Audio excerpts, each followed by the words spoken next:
many of you have ever been to New York? Most? Good. And how many of you have ever been to Paris? Okay, good. I want to talk to you about cities of dreams. The title of my talk is City of Dreams. And what I really want to talk about is what you need to do when you want to be the best at something. What do you actually need? And I think that there are two things that you need when you want to be the best. And those are the resources to learn more.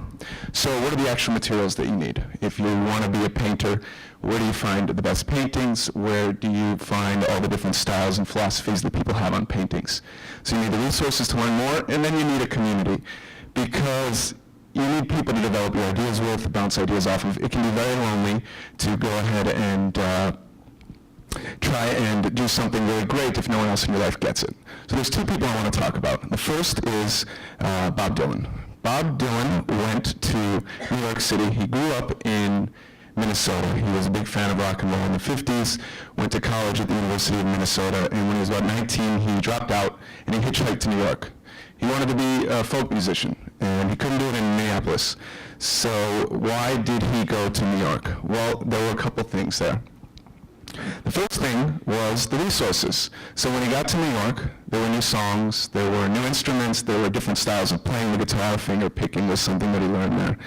And there was also a community, because there was a coffee house culture, and there was a folk music boom going on in the early 60s, and they were feeding off of one another. They were going to the same places every night, they were playing together, they were coming up with new takes on traditional ballads.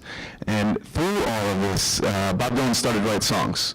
And that's really what set him apart and made him one of the most influential artists of the 20th century.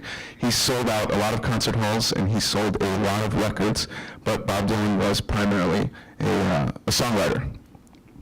The second person that I want to talk about when the slides catch up is Ernest Hemingway. So Hemingway grew up in Oak Park, not too far from here. He never went to college, fought in Italy during World War I, and then he came back to Chicago. And he was working for a trade publication that focused on agriculture, and he was writing really very bad fiction on the side. But he wanted to be a fiction writer, a successful one. And he got married to a pianist, and they decided that they were going to go to Europe. They wanted to learn more about the arts. And so they were going to go to Italy. But just before leaving, Hemingway met a famous writer by the name of Sherwood Anderson. And Sherwood said, well, no, you need to go to Paris, that's where it's at. So they went to Paris. And they were armed with letters of introduction to the best expatriate writers who were there at the time, people like Gertrude Stein, T.S. Eliot, James Joyce. And when Hemingway got there, he tracked these people down. So what did he find? Well, the first thing that he found were resources. So let's remember, this is the early 1920s, and even though Chicago was a booming metropolis, printed materials did not travel that quickly. But every single English language book and magazine and essay did find its way to Paris. And there was a great bookstore called Shakespeare and Company, which some of you may have been to. It's actually not the original one. But they had a lending library, and Hemingway took advantage of it, and he learned a lot.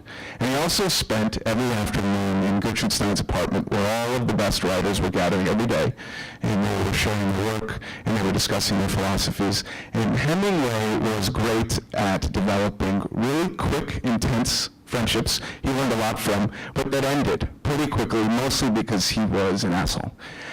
And so he spent a few years doing this. He met a lot of people. He traveled widely, and he developed his philosophy, which was the Hemingway iceberg.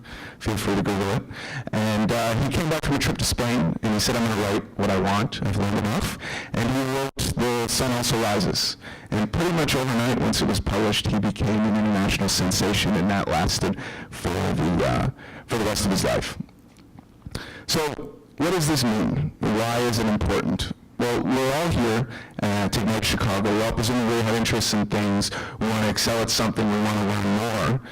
And Dylan and Hemingway, they needed to travel far and wide in order to access the resources in the community. But we're lucky, because the internet has opened this up wide open. You can learn what you need off the internet. Now, that's not to say that you don't need to go other places, or that you don't need to find other people, but the resources are there. So the point is, to quote the Abbott brothers, decide what to be and go do it. Thank you.